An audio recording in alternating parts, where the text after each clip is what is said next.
आपका और मीनाक्षी जी का या संगठन का कोई ऐसा किस्सा जो आपको याद हो? मीनाक्षी जी के साथ लंबे समय तक काम किया, पर वे अपने कामों के प्रति अनुशासित हैं। वे अपने कर्तव्य के पालन को कठोरता से अनुपालन करती हैं। वह अनुशासन प्रिय नेता हैं। एक बार का मामला जरूर याद आता है कि वे हम सब, मैं यूथ कांग्रेस में राष्ट्रीय सचिव था, राष्ट्रीय कार्यकारिणी की एक बैठक होनी थी और वो बैठक इत्तेफाकन अचानक तय हुई और उनके निवास पर हुई, दिल्ली में जब वो सांसद रहते हुए। तो उस बैठक में हम सब वहाँ पर, मैसेज था, हम पहुंचे। उस बैठक में अचानक राहुल जी का भी आना था, पर मीनाक्षी जी की कहीं और बैठक तय थी। थोड़ी देर बैठक स्टार्ट रही और चलती बैठक में ही उन्होंने राहुल जी से अनुमति ली और कहा कि मेरे कहीं और कार्यक्रम हैं जिन बैठकों में मुझको जाना है, और वो अनुमति लेके अपने निवास पे राहुल जी की चलती बैठक के बाद भी वो चली गई। तो उनमें उनके संकल्प को देखा गया और मैं तो बड़ा आश्चर्यचकित रहा कि इतने बड़े लीडर के आने के बाद भी वो अपने कर्तव्य के प्रति अडिग रही और वो लगातार अपने कामकाजों को महत्व देती हैं। वो संगठन के साथ संकल्प के साथ काम करती हैं।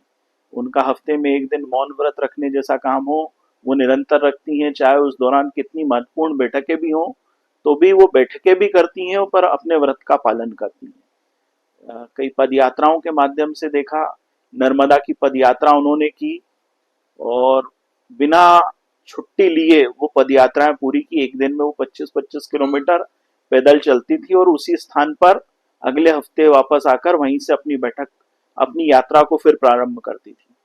तेलंगाना से भूदान आंदोलन के प्रणेता विनोबा भावे जी की 150वीं जयंती के अवसर पर करीब 600 किलोमीटर की पदयात्रा उन्होंने पोचमपल्ली तेलंगाना से सेवाग्राम वर्धा तक 43-44 डिग्री सेल्सियस में वो पदयात्रा को पूरा किया। भैया, बीजेपी ने तरुण चुग और रजनीश अग्रवाल को राज्यसभा से एमपी से उम्मीदवार बनाया है, क्या कहेंगे आप? भारतीय जनता पार्टी एक ऐसा विशाल कार्यकर्ता आधारित संगठन है जो निरंतर विभिन्न प्लेटफॉर्मों पर प्रतिभाओं के साथ राज्यसभा में उम्मीदवारों को बनाने का काम करता है। और मुझे बड़ी खुशी है इस बात की कि विद्यार्थी परिषद से मेरे साथी, युवा मोर्चा में जिनके साथ मैंने काम किया और भारतीय जनता पार्टी में जिनसे बूथ प्रबंधन की विभिन्न विधाओं को मैंने सीखा, ऐसे मेरे प्रिय मित्र, मेरे बड़े भाई आदरणीय रजनीश अग्रवाल जी को भारतीय जनता पार्टी ने राज्यसभा का उम्मीदवार बनाया है। साथ में हमारे राष्ट्रीय महामंत्री आदरणीय तरुण चुग जी को भी मध्य प्रदेश से राज्यसभा का उम्मीदवार बनाया है। मैं दोनों राज्यसभा के उम्मीदवारों को बहुत बहुत बधाई और शुभकामना देता हूं और उनके उज्जवल भविष्य की कामना करता हूं। धन्यवाद। तीसरी जो सीट है वहां पर भी मात्र 10 वोटों का अंतर है, तो क्या लगता है आपको कि तीसरी सीट भी क्या रहेगा?